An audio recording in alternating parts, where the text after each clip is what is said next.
জান্নাত তোহা ভাইরাল হওয়ার একটা পরিকল্পনা ছিল, কিন্তু কোনোভাবে ভাইরাল হইতে পারছিল না।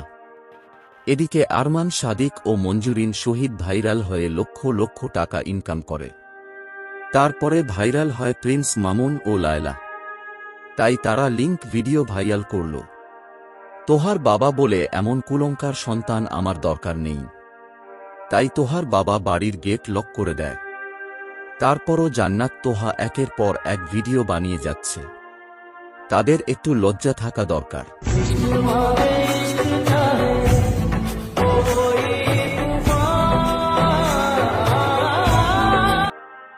যে কাজটি আমরা করেছি আসলে মোটেই ঠিক না। তাদের একটু চিন্তা করার দরকার। তোহার শ্বশুর বাড়ি থেকে তার শাশুড়ি এসে জান্নাতকে নিয়ে যাবে। তোরা সংসার করা লাগবে, চল আমার সাথে। আমি ওর সাথে যাবো না। না আমি তোরা না করছি না, ওর বিয়ে করতে। না আমি ওর সাথে যাবো না। না আমি আমার কিন্তু জান্নাত বলে আমি আমার স্বামীকে রেখে কোথাও যাব না। তখন তোহার তুমি এখানে আসছো কেন? তোমাকে আসতে বলছি। আমার মান সম্মান যেতেছে, আমি মুখ দেখাতে পারতাছি না। মুখ দেখাতে না পারলে নয়, আমি যাবো না ওর সাথে। ভাই তুমি আমার কিছু বলো না কেন? মুখে বলে সুমুখে বলে শাশুড়ি বলে, এই নীল লজ্জা জামাইয়ের কাছে আমার মেয়ে রাখব না। এসব নোংরাম কাজ করে ভাইরাল হওয়া মোটেই ঠিক না। ভালো কাজ করেও কিন্তু ভাইরাল হওয়া যায়।